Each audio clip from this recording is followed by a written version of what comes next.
Hello, welcome back to your favorite emergency medical services news channel, and I'm your host, Tick Widgemont. We have breaking news to report out of EMS headquarters in Mount Laurel, New Jersey. The Virtua EMS Clinical Department is releasing their widely anticipated Medication-Facilitated Airway Management Protocol, also known as MFAM. Our segment producer, Gary Ackerman, is standing by with the scoop. Gary, are you there?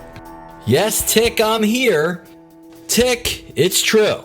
Virtua's airway management protocol has been decisively transformed. The document overhaul remodeled an unwieldy mess into a shorter, more robust, and more consumable airway management policy through a time-consuming and onerous strategic review and revision process.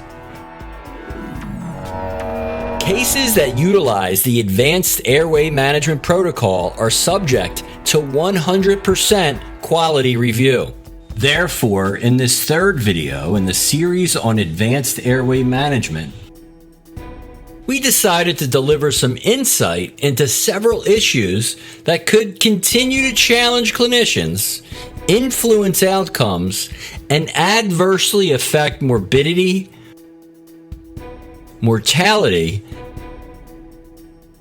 and prolong the length of hospital stay. The airway management principles, procedures, and recommendations shared in this video come from the new Medication-Facilitated Airway Management Policy. Even though life-threatening illness is modestly avertible, patients still die. The sad reality is that life is too short, and sometimes the last beat of someone's heart should be the last beat of someone's heart. As a paramedic practicing advanced airway management on the most vulnerable among us, we do not initiate MFAM intending to cause harm, exacerbate illness, or precipitate a wife's untimely bereavement. Nevertheless, undesirable outcomes linked to missteps in advanced airway management practices afflict severe pain and suffering on all involved.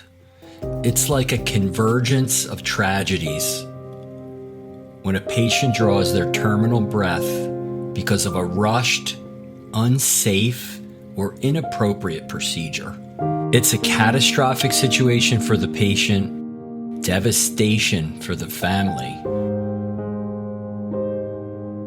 and dreadful for the crew.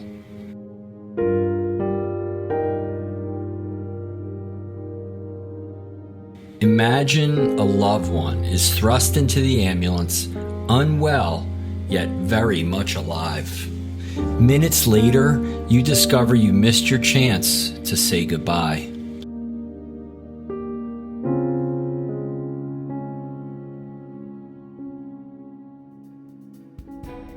We must rise to the challenge, make a promise to improve patient safety, and rally for better patient outcomes. If you need help, or if you just want to practice, we want you to come in and work with us. Call or email to schedule a one-on-one or small group session with a member of the clinical team. Enhance knowledge, sharpen skills, refine critical thinking, and overcome the roadblocks interfering with the world-class airway management we are capable of providing. Intubation does not save lives. Our knowledge, skills, attitude, and decisions save lives. In select cases, the smartest choice and best evidence supports not intubating. Moving gas between the lungs and the atmosphere saves lives. Basic life support saves lives. That brings us to the first page and the first paragraph of the new policy, the purpose. The purpose section furnishes two vital definitions. It outlines the overall goals of medication-facilitated airway management. It also defines what success in airway management truly represents. The all-inclusive goal of medication-facilitated airway management is to secure a complication-free advanced airway or acknowledge endotracheal tube placement is not a suitable approach to airway management for any number of plausible reasons. To establish an airway without complication, the MICP has to confirm satisfactory gas exchange and hemodynamics that are intact on every patient before administering an induction agent. Successful airway management does not mean securing an advanced airway on every patient, even if that was the initial plan. The fundamentals of treating underlying conditions, oxygenation, ventilation, PEEP, and positioning will preserve life. Deliver the patient minus an endotracheal tube because of an ongoing yet incomplete resuscitation, and you have succeeded. Choosing not to intubate because the patient has profound anatomical anomalies requires a strong assessment, wise critical thinking, and the experience to know better.